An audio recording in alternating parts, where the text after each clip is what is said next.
कार्यक्रम स्थल पर डॉक्टर अंबेडकर सेवा समिति की तरफ से आयोजित इस कार्यक्रम में आए हुए समस्त अतिथियों और प्रबुद्ध बुद्धिजीवियों को मैं सादर नमो बुद्धाय करता हूँ और डॉक्टर बाबा साहब डॉक्टर भीमराव अंबेडकर जी के चरणों में अपनी श्रद्धा सुमन अर्पित करता हूँ।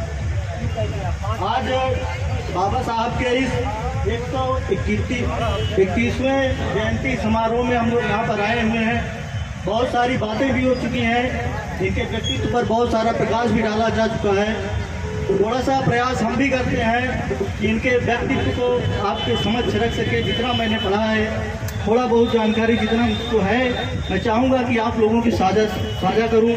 मैं काफ़ी देर से बैठ करके आप लोगों की बातें बहुत ही ध्यानपूर्वक तरीके से सुन रहा था और चीज़ों को समझने का भी प्रयास कर रहा था कि मैं यहाँ से कुछ सीख करके भी जाऊँ, क्योंकि इस तरीके के कार्यक्रम में शायद मैं सक्रिय रूप से पहली बार सहभागी हुआ हूँ।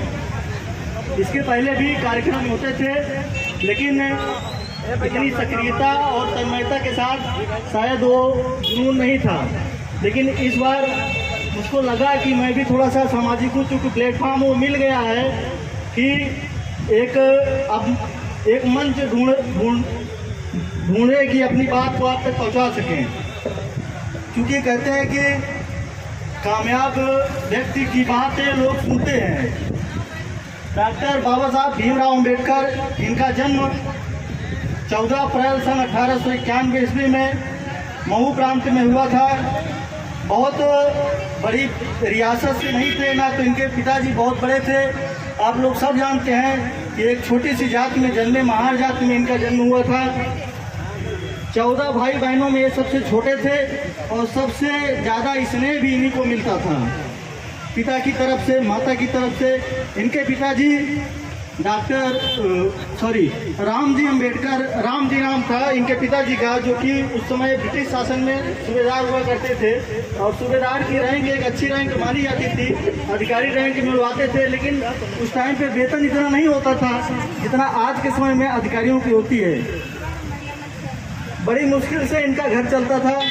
1891 में इनका जन्म हुआ। 2 साल बाद आप लोग इनका संघर्ष देखिए एक बार।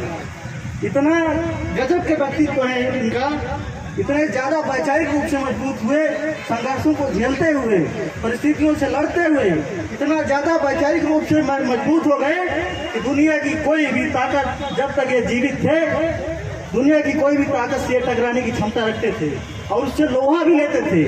और इसका सीधा सीधा सबूत है, कई बार गांधी जी से इनका वैचारिक मतभेद सीधे तरीके से हुआ और तर्क के आधार पर इन्होंने अपनी बातें साबित किया, उनकी बातों को काटा दिया। इतना ज्यादा वैचारिक रूप से मजबूत हो गए थे। कारण केवल एक था, हाईली क्वालिफाइड था, बहुत ज्यादा शिक्षा लिया था। कहते हैं कि 32 डिग्रियां इनके पास थी।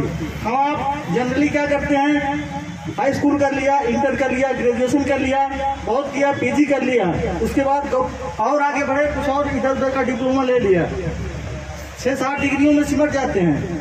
32 डिग्रियां थी। एमएससी किया, डीएससी किया, master of science, doctor of science, उसके साथ साथ साइंस की भी पढ़ाई पढ़ते हुए इन्होंने आर्ट के सब्जेक्ट भी पढ़ा। 9 भाषाओं पर इनकी कमांड थी और जबरदस्त कमांड थी। 9 भाषा पर, हम 1-2 भाषा में समझ जाते हैं। तो एजुकेशन जो इनका मूल मंत्र था कि समाज को अगर मुख्य धारा से जोड़ना है तो हमको शिक्षित होना पड़ेगा। और इन्होंने वो बातें साबित भी की और हर समय पर साबित की। आपको इनके शैक्षिक जीवन पर अगर हम ले जाना चाहें, बहुत छोटी अवस्था में थे जब ये सामाजिक रूप से इनको अपमान झेलना पड़ा। छोटी अवस्था में थे, पिताजी ने दाखिला करवाया कि बेटा जाओ स्कूल में पढ़ो आप। चूंकि 1991 में इनका जन्म हुआ था, 1993 में इनके पिताजी जो कि सूबेदार पद पर थे रिटायर हो गए। उसके बाद पेंशन पर इनका घर चलता था। आप सोच करके देखिए कि जिस परिवार में 7-8 व्यक्ति हों और पेंशन से गुजारा होता हो, उस परिवार में किसी बच्चे को पढ़ाना कितनी बड़ी बात थी उस टाइम पे। जिस समय छुआछूत चरम पर था और शिक्षा से वंचित रखा जाता था हम लोगों को, उस टाइम पे इनके पिताजी पेंशन के पैसे से इनको ला करके किताबें देते थे। आज क्या है, हम यहाँ पे बहुत सारे अभिभावक हैं, आपका ये दायित्व है, भले आप पैसा कम कमाएं, लेकिन जो एजुकेशन है आपको केवल एक ही चीज सम्मान दिला सकती है, वो है एजुकेशन। जिस दिन आप सही तरीके से इस बात को समझ जाएंगे, आपको सम्मान भी मिलेगा, आपको अधिकार भी मिलेगा, आपको सब कुछ हासिल होगा केवल एक ही माध्यम से। वो केवल एक ही माध्यम है, एजुकेशन को आप समझिए। एजुकेशन के मामले में आपको बताना चाहें कि क्योंकि समय थोड़ा सा ज्यादा हो जाएगा, उसके लिए समझ आते हैं, क्योंकि चीजें विस्तार से बताना चाहते हैं कि आप लोग यहाँ पर आए हुए हैं, बातें सार्थक हों और उसका कुछ रिजल्ट निकले, क्योंकि ऐसे कार्यक्रम आप हर साल मनाते हैं, जयंती भी मनाते हैं, सुनते हैं, चले जाते हैं, लेकिन अगर कुछ सार्थक चीजें निकल करके आए तो कार्यक्रम का कोई औचित्य है, वो कार्यक्रम सफल है, सार्थक है। जब इनका अपमान हुआ, बहुत छोटी अवस्था में इनको क्लास से बाहर कर दिया, ये अपना घर से बोरी चटाई लेकर के आते थे, बैठते थे। टीचर ने एक बार सवाल पूछा क्लास में कि 5 और 7 कितना होता है, क्योंकि जो अपमान इनको मिला आखिर समाज के लोगों से, इनको पढ़ने का अधिकार था उस समय, जो अपमान इनको मिला 5 और 7 पूरी क्लास में कोई नहीं बता पाया। बाहर बैठे हुए बच्चे ने हाथ अपना ऊपर किया, शिक्षक ने अनदेखा कर दिया, दोबारा फिर सवाल किया, दोबारा फिर हाथ ऊपर किया, दोबारा फिर अनदेखा कर दिया गया। तीसरी बार बच्चा था, छोटा था, रहा नहीं गया, उसने शिक्षक से सवाल पूछ लिया कि सर ये बताइए, जब प्रश्न का उत्तर हमको आता है और मैं बार बार अपना हाथ ऊपर कर रहा हूं, तो आप हमको क्यों नहीं मौका दे रहे हैं? तो शिक्षक का जवाब यह था कि बैठ जाओ शांति से, सुनने को मिल रहा है, इतना ही काफी है। ये था समाज। किस समाज में आप अपने हक की मांग कर रहे हैं, अपने अधिकारों की बात करते हैं? बिना शिक्षा लिए, बिना एजुकेशन के आप अपना अधिकार पा जाएंगे? एजुकेशन लेने पर हाई एजुकेशन लेने पर तो अधिकार देने के लिए तैयार नहीं है, और अगर हम बिना एजुकेशन के अपना अधिकार मांगेंगे तो कहां तक हमको अधिकार मिल सकता है, आप सोच करके देख लीजिएगा। बाबा साहब भीमराव अंबेडकर जब न्यूयॉर्क से पढ़ के आए, इन्होंने पॉलिटिकल साइंस जब वहाँ पे पढ़ा, इकोनॉमिक्स पढ़ा, वहाँ से जब आए, क्योंकि गायकवाड़ एक संस्था चलाते थे, 25 दोनों के बीच में कि आप वापस आएंगे, मेरी संस्था के लिए काम करेंगे। वापस आए, इन्होंने अपनी पढ़ाई करके 14 से 18 की बात था, 1914 से 18 के बीच की, जब प्रथम विश्व युद्ध चल रहा था।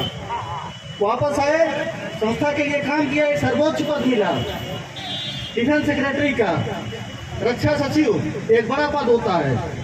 जब ये दफ्तर में काम के लिए गए, अपने विभागीय काम के लिए, बाबुओं से मंगाए फाइल, बाबू ले आज पटक देता था, आप खुद ले लो इसको।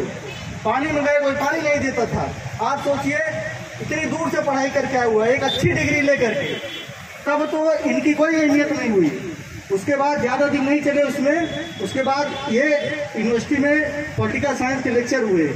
उसके बाद जो इन्होंने काम किया, वो काम वाकई में, चूंकि इन्होंने देखा जब मेरे साथ ऐसा बर्ताव हो रहा है, मैं एक अच्छा एजुकेशन लिया हूँ, मेरे साथ ऐसा व्यवहार हो रहा है, बाकियों के साथ क्या होता होगा।